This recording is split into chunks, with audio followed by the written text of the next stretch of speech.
JR Farms Group is looking to develop some 30,000 hectares of land for coffee value chain production in Cross River State, Nigeria. Now, the recent deal between the agro firm and the state government was part of JR Farms' outlook to expand the frontiers of coffee production and consumption on the African continent and even beyond. Welcome the CEO of JR Farms Group, that's Olawale Opeyemi, to the show. We thank you for connecting in from the Netherlands this evening. Thanks for coming through. But let's talk about coffee production. Great evening to you out of the Netherlands. Talk to me about your coffee production and consumption revolution agenda at JR Farms. Talk to me about it. Good evening. Welcome to the show. Thank you so much, Mr. Boswell, for having me this afternoon. Good evening to everyone. Good day wherever you're watching from the Netherlands. It's good to be on the show one more time. Thank you. Of course, we're working on our coffee project, and over the past eight years, we've been working in coffee value chain in Nigeria. In Rwanda, and recently we started, of course, with the support of the Cross River State government and the project, which is also part of the agenda to drive coffee production in Nigeria. So we're working with the Cross River State government now to develop tens of thousands of coffee farms in Cross River. And beginning from last month, we had a mission to Cross River where we're traveling all through the night until 2 a.m. in the morning, where we're visiting farms across Obanliku local government and Boki, all the highlands of Cross River up to the Obudu axis, where we're meeting with farmers, we're meeting with community leaders and discussing. The good thing is Nigeria used to be a coffee producer in the 60s and in the 70s. Of course, due to the oil boom, many of these things were affected, including cocoa. Coffee was also one of the victim crops that was affected. But now we are really working with the government of Cross River to bring back these plantations, to develop chains of coffee farms across Cross River, and see how we can position Nigeria as a leading coffee exporter in the coming years. Are you heartbroken, my friend, as I am, when I look at Uganda, for example, pulling about $1.5 billion in coffee export revenue in hard currency last year? If you look at the size of Uganda as a country and you consider what we can deliver between just one or two states in Nigeria, I'm sure we can do 2, 3 multiples of that figure, isn't it? Yeah, it's very possible. Uganda, for example, which did $1.5 billion of coffee export. And mind you, this is raw material export, not the finished product. This is raw material export out of Uganda, right? So, and Nigeria is way bigger than Uganda. So if we get it right in Nigeria, for example, Cross River is extremely big. I could remember that in March when I was traveling with the commissioner in Cross River, between these two local governments, we were driving for 9 hours. Of course, there are some challenges with the road, but more also, these local governments are very wide. So Nigeria has a massive landmass, which means we can do more in terms of coffee production. So if we get it right, of course, over the coming years, we can do way more than what Uganda is doing, way more than what Ethiopia is doing, way more than what Kenya is doing.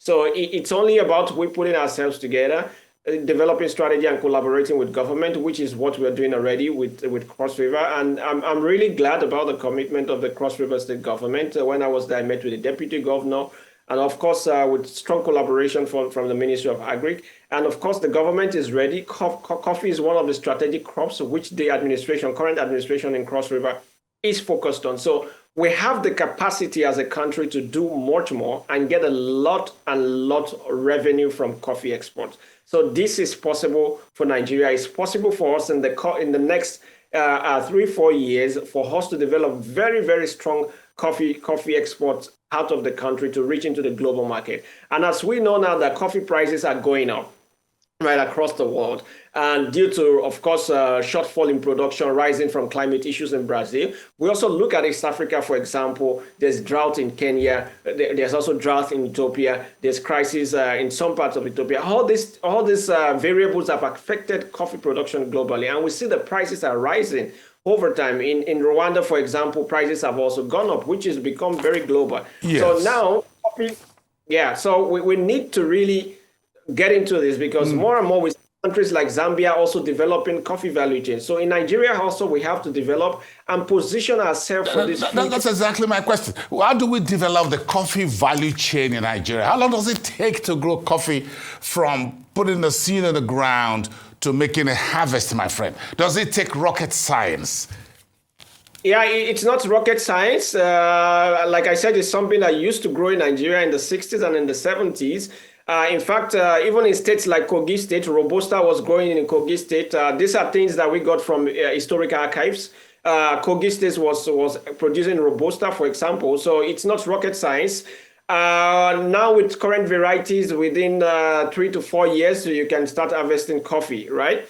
And we are taking this advance because at the moment we're also discussing with contacts in IITA, of course supported by our colleagues at the French Embassy, the Senior Agri Counselor, to see how we can develop something very unique, a strand of coffee unique to Nigeria. We don't want to produce coffee that is generic for everybody. So if we're developing, for example, in Liberia, you have the Liberica, which is unique to Liberia. So how can we develop a strand that is unique to Nigeria so that when you're buying Nigerian coffee, you know that this is the experience that it gives you. This is the taste. This is the acidity.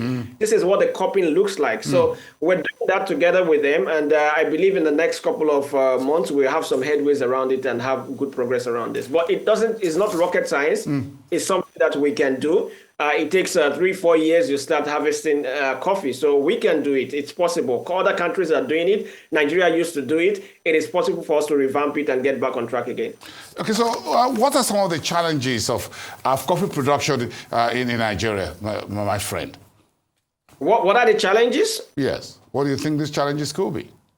Yeah, first, I think the first major challenge I see is that people don't even know about it, right? Because the generation that planted coffee in the 50s and the 60s, majority of them are no more. So the current generation does not even know that it can grow. So we have the knowledge gap. People don't believe that this can grow in Nigeria. Sometimes when you tell people coffee grows in Nigeria, they are like, no, it does not grow. Coffee is from East Africa. You can't get it anywhere else. So it is possible. So that knowledge gap is one major challenge that we have to get out of it. So together with Cross River, as I'm speaking to you now on Thursday, the Ministry of Agri of Cross River is taking it from this first challenge. So they are having a meeting with all the local government chairmen. The commission has shared this information with me with all the letters and memos sent, and our representative would also be there to meet with them. We're starting with sensitization. So farmers need to be aware, need to be informed. All this doomsday knowledge or kind of abracadabra about coffee that is not possible, we need to let them know it's possible. And we need to show them it can grow. So this is what we're starting with, to erase that challenge of knowledge gap. This ignorance that coffee cannot grow in Nigeria, you see. So this is what we're starting with, and this is the first and major challenge that we see. Of course, you have other challenges like the seedling, of course, because nobody is really planting. You have the gap in seedling production, right? So we don't have a lot of research. We don't have a lot of development in seedlings. This is why we're also working on the research side together with, facilitated by the French Senior Agri Council of the French Embassy in Agriculture, also connecting us with key stakeholders to see how we can develop, you see, a research approach to grow local seedlings, develop a new variant that is unique to Nigeria. So these are two key challenges that we see. Others, of course, are little challenges such as infrastructure challenge. Also, we don't have any washing station because when you harvest coffee, you have to take to the washing stations, right? So, for example, in Cross River, you don't have any washing station. So we are also going to look at this area to invest in it to see how we can develop washing stations so that when farmers harvest their coffee cherries, they can bring to the washing stations where this coffee will be dehusked, will be washed and be dehusked, so ready to go to roasteries and wherever it wants to go to in the export market. Very, very interesting. And just to sum up, whenever you are plotting your visitations, just include Kogi State there. That's coming home to roost, by the way, for me. Thank you so much. I just think of something like a latter day farming experience. Thank you. Opeyemi from GR Farm.